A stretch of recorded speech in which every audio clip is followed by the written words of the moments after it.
이번 그 강의는 그 조선에 표착한 서양인 박연과 하멜에 대해서 알아보겠습니다. 그러니까 이 조선 해안에 표류하다가 그 도착한 서양인들을 그 말하는 것이죠. 1653년에 그러니까 1653년 효종 때인가요? 그때 이제 그 서양인이 이렇게 이제 그 제주도의 그 해안에 이제 표류하다가 이제 땅을 밟게 됩니다. 이 내용이 이제 실록에 나와 있는데 그 실록을 잠깐 그 보면서 이야기를 하도록 하겠습니다. 이렇게 이제 그 제주 해역을 표류하다가 이 조선 땅을 밟은 그 하멜, 이 하멜에 대해서 이제 그 실록에, 효종실록에 나와 있는데요. 그 내용을 잠깐 그 보도록 하겠습니다. 그 외호를 아는 자를 시켜 묻기를 너희는 서양의 크리스찬인가 하니 다들 야야 하였고 우리나라를 가리켜 물으니 고려라 하고 이어서 가려는 곳을 물으니 난가사키라 하였다. 이에 조종에서 한양으로 올려보내라고 망하였다. 전해온 남만인 박연이라는 자가 보고 과연 만인이다 하였으므로 이러한 내용이 이제 그 효종실록에 나와 있는 거죠. 그러니까 그때 당시에 하멜이 그 제주 해안가에 이제 표착했을 때 제주 목사 그러니까 이원진이라는 그 사람이 그 일본말을 할 수 있는 그 제주도 사람을 이제 알아보고 그래서 그 사람과 이제 이렇게 이제 그 하멜의 일행을 이제 그 통역을 했던 것 같습니다. 여기에는 이제 그 이원진이가 이렇게 묻는 거죠. 길리 그 시단이냐, 그러니까 이제 크리스찬, 이냐, 뭐 이렇게 크리스찬이라는 거에 대해서 이제 알고 있었던 것 같습니다. 그래서 크리스찬이냐고 물으니까 그 야야 그러니까 네네 예스라는 뜻이죠. 이렇게 이제 이야기를 그 간단하게 이렇게 이제 그 낱말들끼리 그 주고받았던가 보죠. 그리고 그 우리나라를 그 조선이라 모르고 이렇게 고려로 알고 있었던 것 같습니다. 그리고 그 난가사키는 일본의 그 나가사키를 얘기하는데 글로 그 가는 거라고 이렇게 이제 그 간신히 의사소통이 됐던 것이었고요. 그리고 이렇게 이제 그 남만인이 그 오니까 한양에서 이제 그 글을 올려보내라고 했고요. 그리고 또 이 박연이라고 이미 전에 와서 정착해서 살고 있던 그 사람이 보고서 과연 만인이다라고 했다. 뭐 이런 내용입니다. 그 남만이라는 것은 중국에서 그 자기들 그 남쪽에 사는 오랑캐들을 얕잡아보는 그런 말이죠. 그러니까 이들이 중국 해안 그 남 아래쪽 그러니까 그 동남아시아 이쪽 그러한 사람들로 알고 있었던 것 같습니다. 그래서 그들을 남만이라고 불렀었는데요. 이렇게 이제 조선 그 조종에서는 이렇게 하멜이나 박연이나 이렇게 이제 남만인으로 알고 있었던 것들을 이렇게 이제 우리가 이제 실록에서 또 이렇게 이제 알 수가 있습니다. 자, 이렇게 이제 그때 당시에 하멜이 제주 해안가에 그 도착을 했을 때, 많은 물품들, 그러니까 그 화폐로 이렇게 그 당시에 30만 냥이나 되는 무역 물품들을 그 싣고서, 일본으로 가려고 했던 것이었는데, 이 태풍을 만나가지고, 이렇게 난파를 당한 거죠. 배에 구멍이 뚫려가지고, 거기 있는 물품들이 다 이제 가라앉게 되고, 또, 많은 인원, 60 몇 명이라고 하던데, 그 60 몇 명 중에서 약 38명만, 살아남았었다고 합니다. 그래서 그 인원들이 살아남았고, 이제 그 조선 땅을 이제 밟게 이제 됐던 것이었죠. 이렇게 해서, 이제 하멜이 이제 우리 제주도에 이제, 포로인 것이죠. 이렇게 이제 제주 목사 이원진에 잡혀가지고 이제 여기에서 이제 제주에 있게 됐습니다.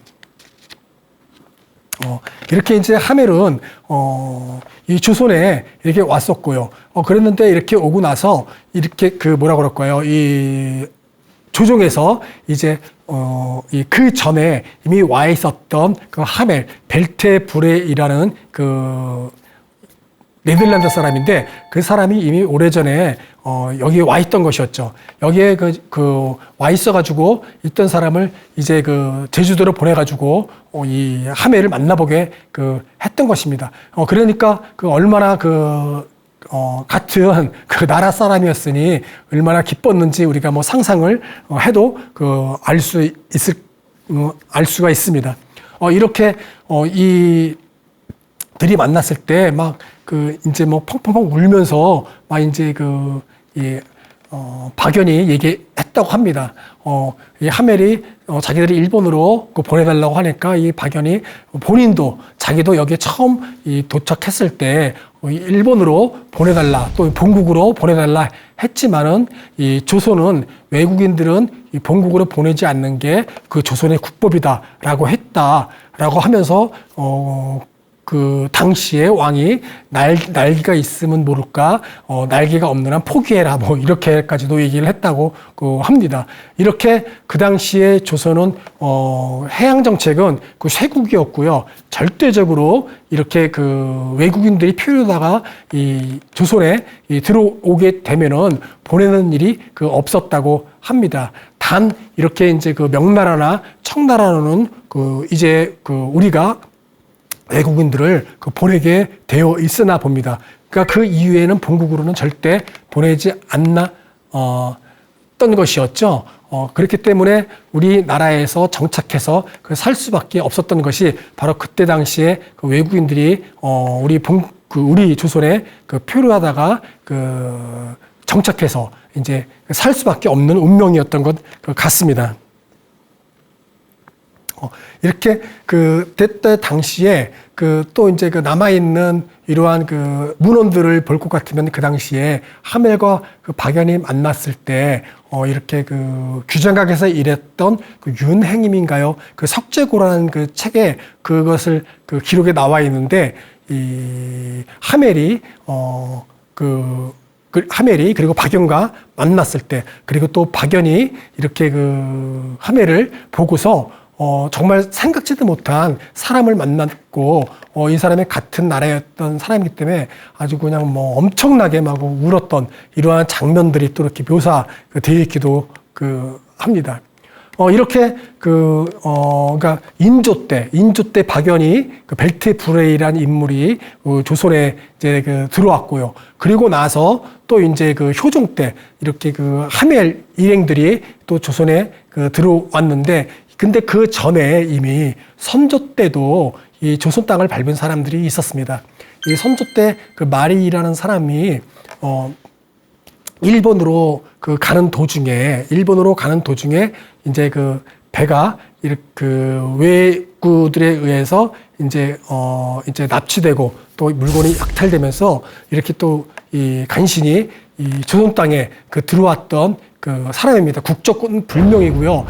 그랬던 사람인데 이 사람은 이제 선조 때 명나라로 이렇게 이제 송환을 시켰다고 합니다. 그리고 나서 또 한 22년이 지나고 나서 이 주앙 멘데스라는 사람이 또 이 조선에 또 들어오게 됩니다.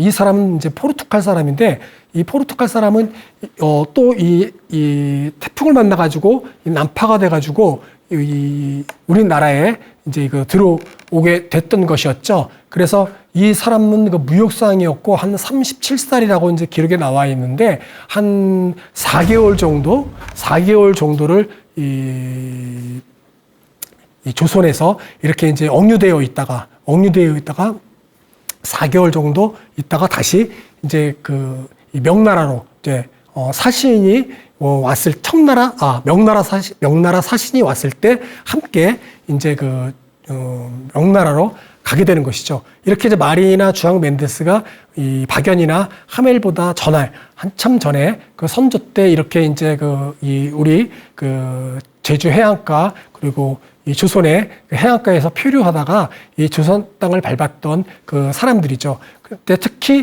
주앙 멘데스 같은 경우는 이렇게 지금도 이 통영에 삼덕항에 기념비가 이렇게 세워져 있습니다. 그러니까 최초의 서양 도래인 주앙 멘데스라고 그래가지고 이렇게 이제 통영시 삼덕항에 기념비를 만들어가지고 세워져 있고요. 또 이렇게 올해 2023년 1월 달에 그 세웠다고 하던데, 이렇게 이 당포항, 그러니까 통영의 당포항에도 이렇게 이제 조형물을 세웠습니다. 그러니까 한인 50주년 한인 이주 포르투갈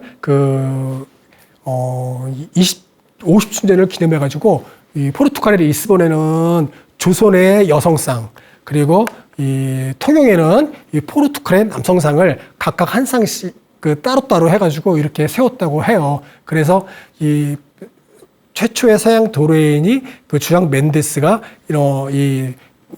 온 것을 기념하기 위해서 이렇게 통영에 세웠던 비와 이런 조형물도 지금 있는 것을 우리가 지금 현재도 가서 볼 수가 있습니다. 이렇게 이미 이 박영과 하멜이 오기 전에 마리나 이 멘데스가 들어왔다는 것을 실록에도 나와 있고, 이렇게 현재까지도 이렇게 기념비를 만들어서 우리가 지금도 기념하고 있다는 것을 우리가 알 수가 있습니다. 자, 이제 우선 하멜은 좀 나중에 얘기를 하도록 하고요. 이 벨트브레이는 박연입니다. 그러니까 조선 초 태종 때 우리나라가 악보를 편찬하고 악기의 의미를 추종했던 박연이라는 우리나라 조선인이 있었는데, 그 사람 말고 또 이 효종 때 이 벨트브레이라는 사람이 우리나라 이름 성 박씨와 연을 받아가지고 이제 우리가 박연이라고 알고 있는 것이죠. 이 벨트브레이가 조선 해안가에 이제 왔다가 이렇게 이제 박연이라는 사람은 하멜처럼 난파를 당해서 들어온 건 아니고요. 제주 해안가에 있다가 이제 물이 떨어졌나 봅니다. 그래서 식수를 구하려고 동료 2명과 함께, 그러니까 3명이 이 제주 해안가에 상륙했던 것이었죠. 그랬을 때 바로 이 제주 관원에게 붙잡혀가지고 이제 끌려오게 된 겁니다. 그래서 이제 운이 나빴던 거죠. 그래서 이렇게 식수를 구하려고 상륙했다가 붙잡혀가지고 이제 제주에 이제 잡혔던 것입니다. 그래서 이 벨트브레이는 네덜란드 사람이었고, 그리고 이 사람도 네덜란드의 동인도 회사의 소속이었고, 일본에 가는 이제 도중에 이렇게 이제 잡혔던 것이었죠. 이렇게 여기서 잡혔다가 다시 이제 이 사람을 이제 부산, 그러니까 그 당시에 동네 외관이 있었죠. 외인들이 무역항이 있었었는데, 바로 이 벨트브레이를 이 부산에 있는 동네 외관에 이제 보내게 됩니다. 그렇게 보내서 그쪽에서 이제 알아서 이제 하려고 했는데, 이상하게 외인들이 이 벨트브레이의 인도를 거부했다고 합니다. 그러니까 일본인이 아니다 그래가지고 받지를 않았대요. 그래서 이 벨트브레이는 받지를 못했기 때문에 부산에서 동네에서 4, 5년을 살게 됐습니다. 그래서 거기서 이제 머무르게 이제 됐던 것이었죠. 그리고 나서 이제 한양으로 이제 이송을 하게 됐던 인물이 바로 벨트브레이였던 것이었죠. 이렇게 이제 벨트브레이는 이제 한양으로 이송을 하게 됐는데, 이 박연이라는 사람은 정식으로 이렇게 이제 부르는 이름이 얀 야노스 벨트브레이였습니다. 그러니까 이제 어떻게 쓸지, 조선에서는 그 사람 이름을 어떻게 쓸지도 모르고 음도 정확하지가 않고, 어떻게 이렇게 이름을 들어도 모르겠으니까, 성도 모르겠고 이름도 구분할 수 없고 이러다 보니까 얀 야노스 벨트브레이니까 얀을 떼가지고, 그리고 성을 주구 해서 박연이라고 이렇게 이제 우리의 속음대로 해서 이름을 붙인 것 같습니다. 그래서 이제 박연이라고 이제 불려지게 된 거고요. 이렇게 박연은 이제 한양으로 이제 이송하게 돼서 이제 살게 됐던 것이었죠. 그런데 이 박연은 특별히 상당히 이 전문적인 어떤 그런 기술자였던 것 같습니다. 그러니까 우리 그 식수를 구하려고 왔을 때 이렇게 이제 그런 어떻게 선원이었는데 상당히 그 어떤 네덜란드에 있었을 때 어떤 그런 그 선원의 생활을 으로 왔지만은 이렇게 우리나라에서 이렇게 많은 그 필요로 하는 이런 뭐 그러니까 조총을 제작하는 거 그리고 포를 만드는 거 그 여러 가지 어떤 그런 그 기술들 그리고 병소에도 능통했다고 합니다. 그래서 이 벨트웨이 브레인은 이제 그 훈련도감에 이렇게 이제 귀속돼 가지고 우리 그 나라의 그 조선의 그 당시에 병사로서 활동을 했던 것이었죠. 공사 견문록 그러니까 효종 때 그 사위였던 정재련이라는 그 사람이 쓴 책입니다. 그리고 더 오른쪽은 청장관 전서라고 그래가지고 이렇게 그 이동무가 쓴 그 글들 내용들을 그 모아가지고 이렇게 책으로 편찬한 이러한 것인데 여기에 보면은 이제 그 이 공사 견문록에 보면 정재련이 쓴 책에 보면 이렇게 나와 있습니다. 이 바로 이제 이 박연이 이렇게 이제 그 올 때는 어떻게 알고 있었냐면은 이 조선이란 나라는 그 식인의 그 나라다. 그러니까 자기들을 구워 먹는 불에 구워 먹는 막 이런 사람들 그리고 그래서 자기들은 그 이렇게 이제 그 뭐라고 할까요? 이 조선에서 자기들을 이렇게 이제 있을 때 이제 배에서 있었을 때 조선인들이 횃불을 들고 있으면 그 횃불로 자기들을 구워 먹으려고 하는 것 같아가지고 아주 소스라치게 놀랐었다. 뭐 이런 것들이 이제 그 안에 공사 견문록에 있고요. 또 이 청장관에서 같은 경우 보면은 이 아란타 사람들 그러니까 네덜란드 사람들을 얘기하는 겁니다. 네덜란드 사람들은 그 오줌을 넣을 때 한쪽 다리를 들어서 그 개처럼 오줌을 넣었다. 뭐 이런 것들이 있습니다. 그러니까 서로가 다른 이런 그런 낯선 시선으로 외국인을 서로 바라봤던 그리고 실제하지 않았지만 그런 인식으로 봤던 어떤 그런 관점들이 이렇게 책들에게도 나와 있는 있습니다. 그러니까 얼마나 이 박연과 그리고 그 일행 두 사람이 이렇게 한양에 왔을 때 이 백성들과 이 관리들이 얼마나 깜짝 놀랐고 그 얼굴들을 보고 그러니까 그 당시에 이 사람들은 뭐 얼굴도 빨갛고 그리고 머리카락도 붉고 수염도 붉고 해가지고 홍이 그리고 홍모라고 불렀던 것이었죠. 그래서 그걸 따가서 우리가 이제 그들이 만든 대포를 홍의포라고도 부르지 않습니까? 그래서 이렇게 아주 낯설게 봤던 그 인물들이었고요. 또 이렇게 막 책을자의 그 문헌들을 보면은 이렇게 막 발크기도 한자 뭐 세치나 되고 막 이런 한자 두치 막 이렇게 막 360, 400 막 이렇게 발크기도 되고 몸집도 어마어마하고 막 이렇게 이제 그 묘사가 돼 있으니까 이 사람들을 이 관리들이 이렇게 막 초청해서 부르기도 하고요. 또는 그들이 머무는 숙소에서는 이 백성들이 구경하기 위해서 아주 그 주변에 많아가지고 소란스러워서 잠도 제대로 못 잤다. 막 이런 이야기들도 남아 있고, 막 이런 그 내용들이 하멜표류기나 또 우리 조선인들이 쓴 책의 문헌이나 이런 데에서 이렇게 과장되어 있고 이러한 것들로 그 묘사가 많이 되어 있기도 합니다. 자, 이렇게 박연은 이제 한양으로 이송돼 가지고 훈련 도감 군사로 편입됩니다. 그러니까 이 외인 부대에 장수가 된 거죠. 그러니까 뭐 이 표류해서 조선에 살게 된 그 중국인들 그리고 임진왜란 때부터 투항한 이러한 그 외병들, 이런 부대에 이제 장수가 돼서 박연은 여기에서 이제 그들을 이렇게 이제 이 포수로서 조총을 제작하는 기술 그리고 그들의 어떤 그 장수가 돼가지고 그들을 군사 훈련시키는 이러한 것들어서 이제 활약을 하게 되는 것이죠. 그리고 나서 좀 더 시간이 지나가지고 박연 같은 경우는 그 묵과에도 정식으로 그 급제를 하게 됩니다. 그래서 당당히 묵과를 급제해서 이제는 무관이 됐던 것이었죠. 이렇게 박연은 아주 그 조선에 이제 그 완전하게 조선이 돼가지고 이제 정착을 하게 됐죠. 그리고 나서 또 그 다음 해에 이 묵과에 급제하고 또 그 다음에 홍의포라는 대포를 이제 소기하고 도면을 만들고 해서 이제 제작하는 이러한 또 아주 업적을 남기게 되는 것이었죠. 그러니까 효종 때 그 인조 때 묵과에 급제하고 또 효종 때 들어가서 그 효종은 또 북벌을 계획하고 있었기 때문에 아주 박연은 이 필요했던 사람이었었나 봅니다. 그래서 아주 이 벨트브레이 같은 경우는 상당히 이 주중에서도 특별 대우를 했고 또 박연도 완전하게 이제 그 조선 여성과 결혼을 해서 일남 일녀를 두고 이 조선인으로서 이제 살게 됐던 것이었습니다.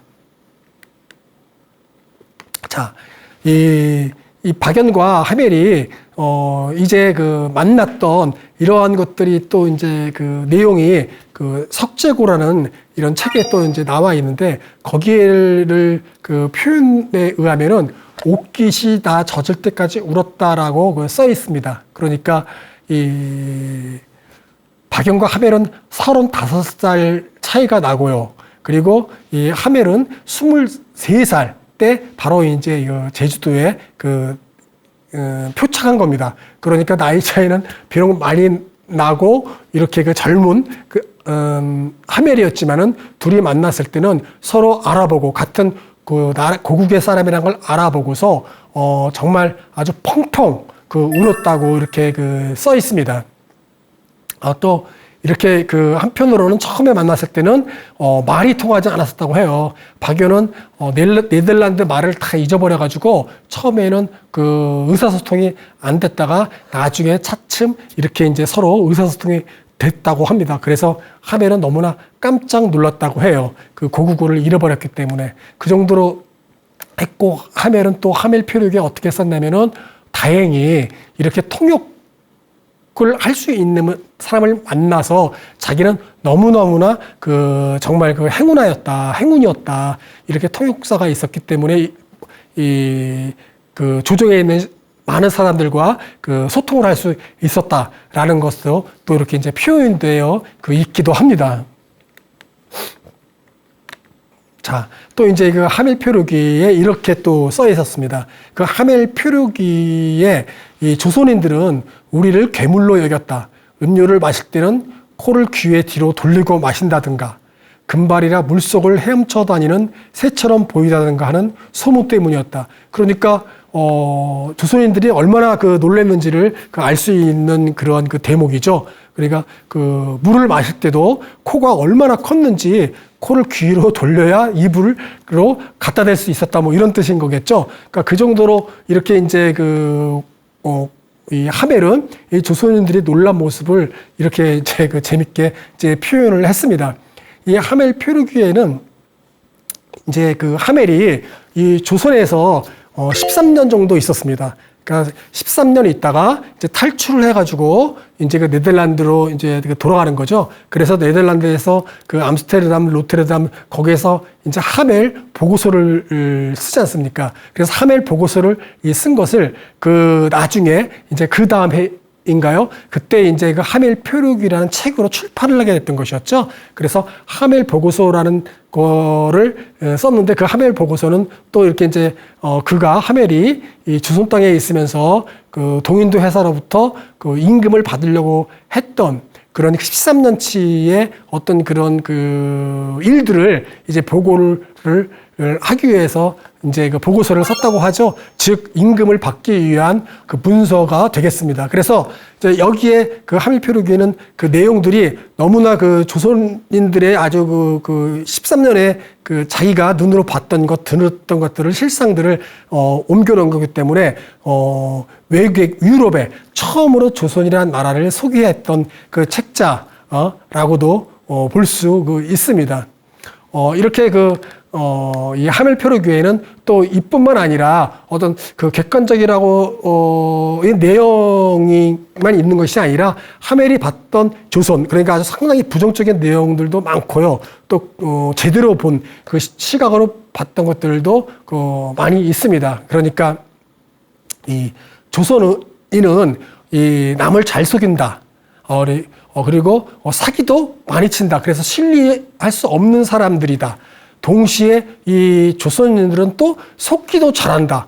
뭐 이런 이제 글들이 있습니다. 그러니까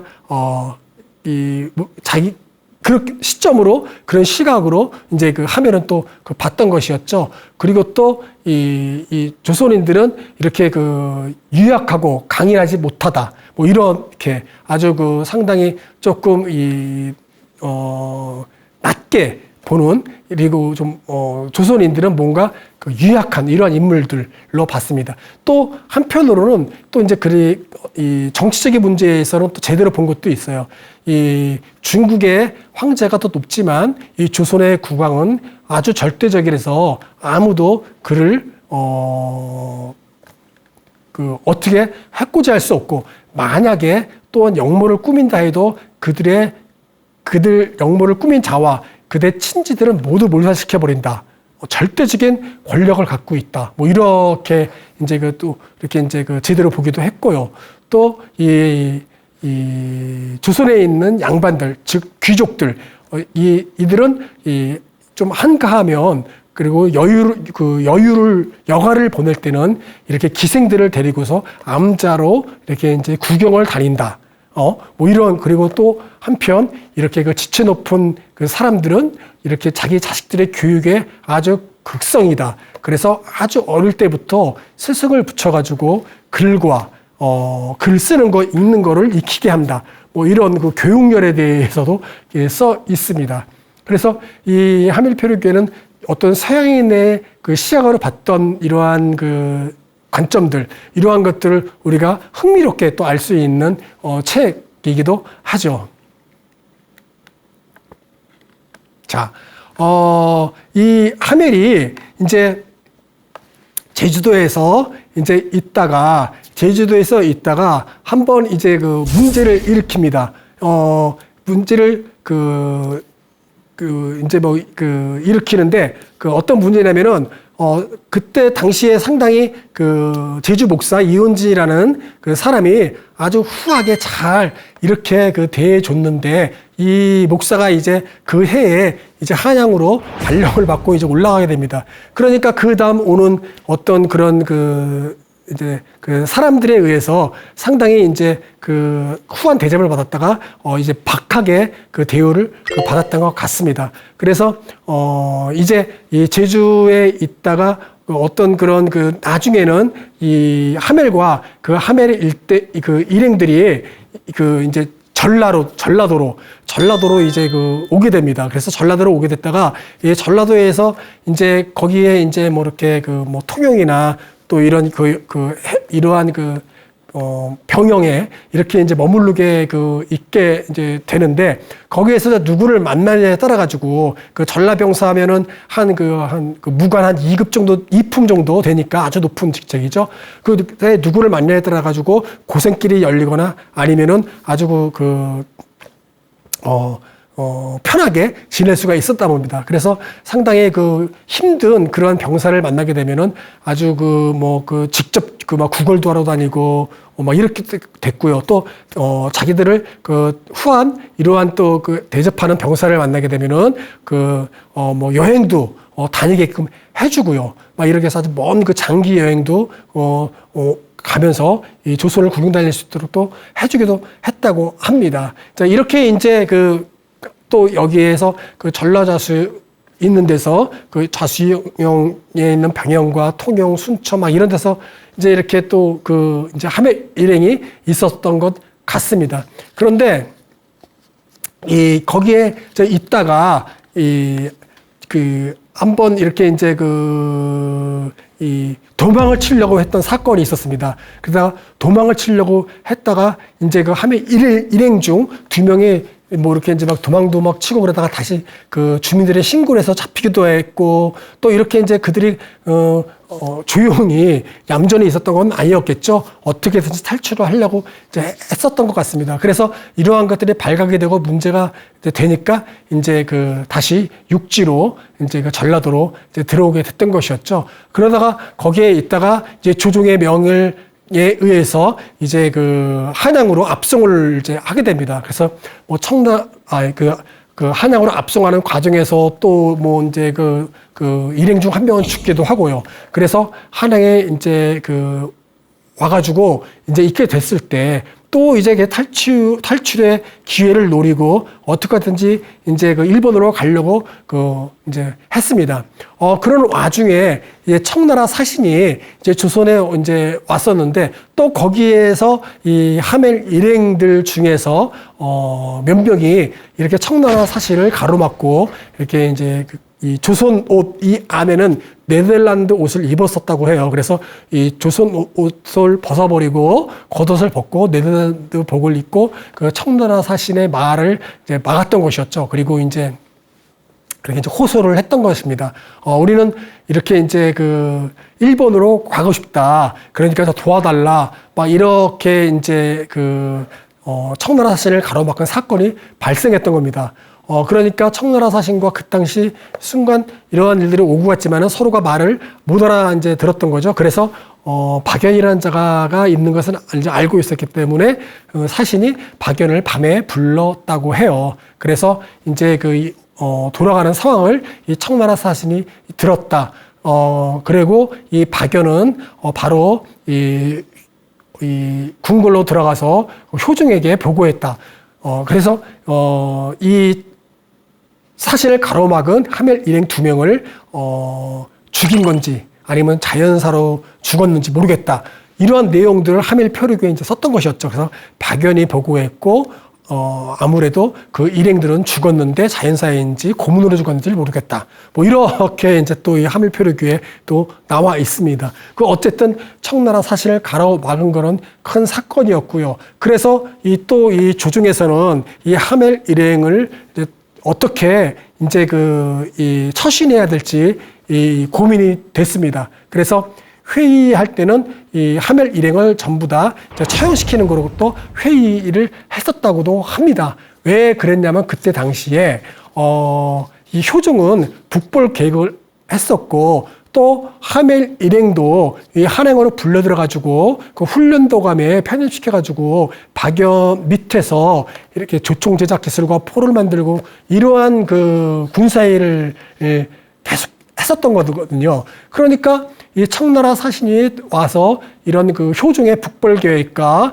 이러한 그 병기를 제작하는 것들을 알고 간다면 또 청황제에게 이 조선이 무장하고 있다는 것 그리고 어떤 그런 그 북벌에 대한 이런 계획들 이러한 것들이 보고가 되면 정말로 또 커다란 이 문제가 이제 될 수가 있었던 것입니다. 그렇기 때문에 이 조선에서는 상당히 이렇게 이제 하멜 일행이 벌이는 뭐 이렇게 막 도망치려고 했고 또 청나라를 가로막고 막 이러한 것들을 되게 큰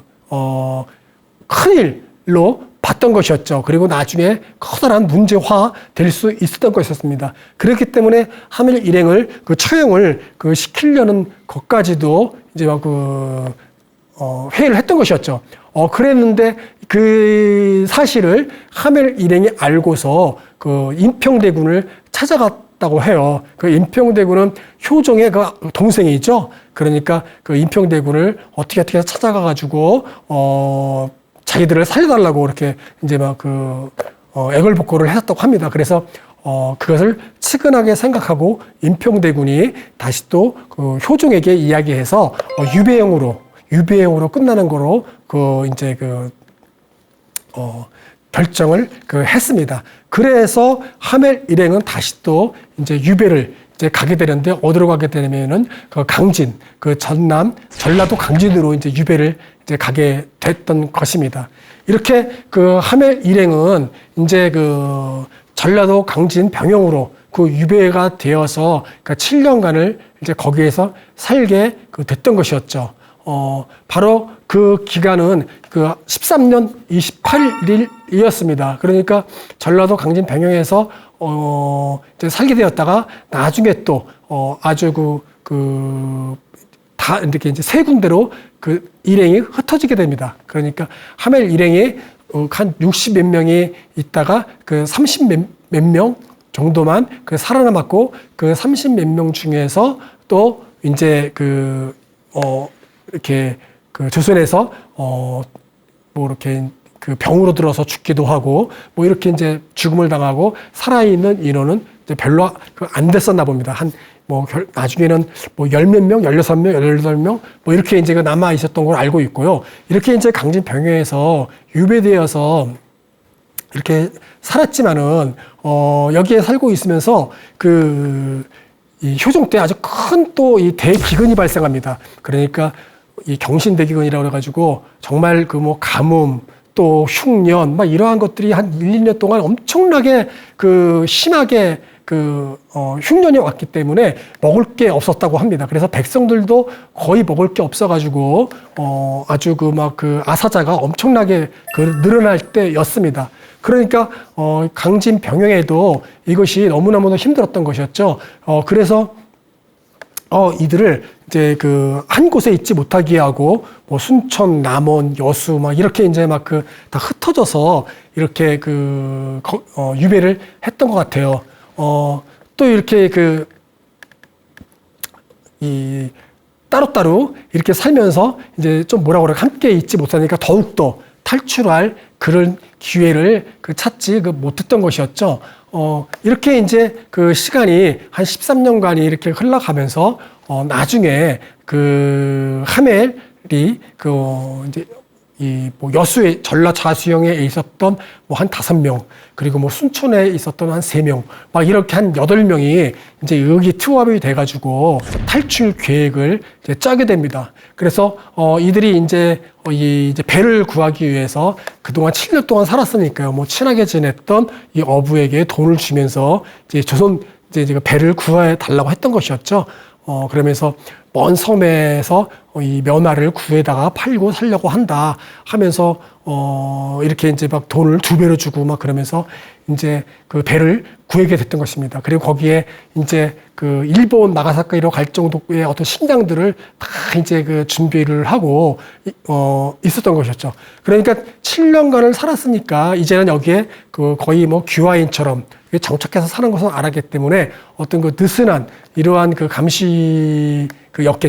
그런데 그런 와중에 이제 이들이 이제 탈출을 이제 감행했던 것이었습니다. 그래서 이 효종 때 이제는 탈출을 1666년인가요? 이때 이제 탈출을 하는 겁니다. 그래서 이 9월 달에 그들이 야간에 밤을 이용해서 탈출을 하고 약 3일 뒤에 일본 고도 섬에 고도에 이제 도착하게 되는 겁니다. 그리고 거기에 정박하게 됐고, 하멜 표류기에 의하면은 거기서 아침에 일어나서 밥을 하고 있는데 일본인들이 칼을 2개 찬 무사들이 6명이 우리에게 다가왔다. 그래서 우리는 일본인인 걸 알고 뭐 홀란드 뭐 나가사키 뭐 이러면서 짧은 대화를 나누고 이들이 동인도 회사로 인계됐다라고 하면서 이제 하멜 표류기에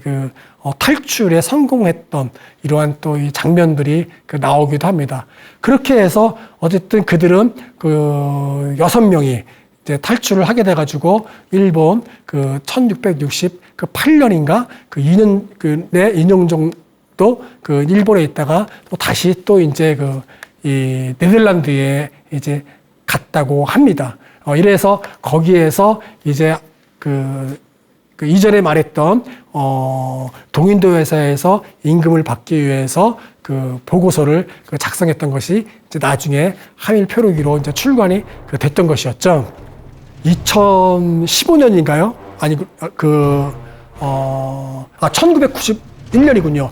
1991년에 이 벨트의 브레이 후손들이 한국을 방문했습니다. 그래서 혹시라도 한국에 자기의 후손들, 그러니까 박연희 일남 일녀를 두었기 때문에 그의 후손들이 혹시라도 우리가 찾을 수가 있을까 해가지고 한국을 1991년에 방문했었습니다. 그래서 이렇게 벨트의 브레이 후손이 왔었지만 찾지를 못했다고 하네요. 이렇게 박연은 지금의 어떤 한국의 후손을 찾지 못했고 알 수도 없지만은 이렇게 먼 나라 네덜란드에서 또 우리의 한국에 혹시라도 있을지 모를까봐 인연을 찾고자 하는 이런 후손들이 지금도 이 네덜란드에서 남아 있어서 이 한국이라는 나라를 기억하고 있었던 것 같습니다.